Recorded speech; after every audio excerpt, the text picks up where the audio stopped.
మా పూర్వీకులు అప్పుడు గెలిచేదమ్మా అమ్మవారు. అదేనా ఎట్లా చూశారంటే మా పెద్దవాళ్ళు ఇట్లా ఉసిరికాయలకి తేనెకి అప్పుడు కరువులు వచ్చేస్తారు. ఎక్కడ తేనె దొరుకుతుందా, ఎక్కడ తిందామా అని వచ్చేస్తారు. వచ్చేసి ఉసిరికాయలు అనంగా, చింతకాయలు అనంగా, తేనె అనంగా, పాలగడ్డలు అనంగా, సుగంధ్రవేర్లు అనంగా, ఇట్లా కరకకాయలు అనంగా ఇవన్నీ తీసుకొచ్చి అమ్ముకుంటారండి. ఇట్లా టోరికి పోస్తారు. అట్లా ఆ విధంగా దోలాడుకుంటూ వస్తుంటే అమ్మవారు ఇక్కడ అగపడ్డేది. అగపడిన తర్వాత అక్కడ ఎవరు ఇంతలా అడవిలో ఆనంద అడవిలో ఫారెస్ట్ లో ఉన్నదని అక్కడ నుండి చూశారు వాళ్ళు. చూసేస్తే అక్కడ నిలబడింది అమ్మవారు చీర కట్టుకొని ఉంటే అమ్మవారు చీర కట్టుకొని ఉంది. చూశారు ఎవరు ఇంతలా అడవిలో మనమే రావడం లేదే, ఇక్కడ ఎవరు చూద్దామని వచ్చేసారు మా పూర్వీకులు.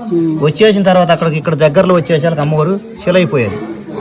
ఈ చీరతో ఉన్నామో చిలైపోయేది. ఇంకా వాళ్ళు చూస్తున్న చిలైపోయేది. చూశారు వాళ్ళు కళ్ళతో బాగా చూసేసి అక్కడ పోయారు లోపలికి. మేము వచ్చేళ్ళకే ఇట్లా వెళ్ళిపోయావు, చీర కట్టుకుని ఉన్నావు, మేము ఇట్లా వచ్చాము చూడక మీ పేసులేకి మమ్మల్ని పూజించు, కొంచెము దయచేయు, మాకు ఏదైనా కోరికలు ఉంటే కోరికలు ఇస్తున్నాం అనండి. అక్కడ దండం పెట్టుకుని ఇక్కడ పెట్టారు గుట్టు. పెట్టిన ఏమంటే ఫీలింగ్ వచ్చేది. వాళ్ళు మెత్తంగా వెళ్ళిపోయినట్టు అయిపోయినమ్మంటే వాళ్ళకంతా ఇక్కడ అదే వస్తుందండి. అట్లా పెట్టుకున్నా కాడ ఉంటది అమ్మవారికి. అట్లా ఆ రకంగా వచ్చేది.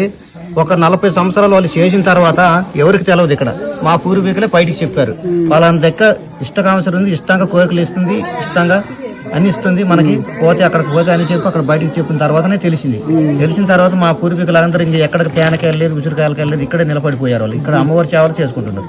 వాళ్ళ వంశం ప్రకారము వాళ్ళంతా పోయారు. వాళ్ళ అంశం ప్రకారం మళ్ళీ మేము చేస్తూ వస్తున్నాం అమ్మవారికి. అదే ప్రకారం జరుగుతుంది. ఇక్కడ ఏది కోరుకున్నా అవుతుందండి. 41 రోజు కానీ 45 రోజులకి అయిపోతుందండి. అది చరిత్ర, ఇక్కడ జరిగిన చరిత్ర అండి. అట్లా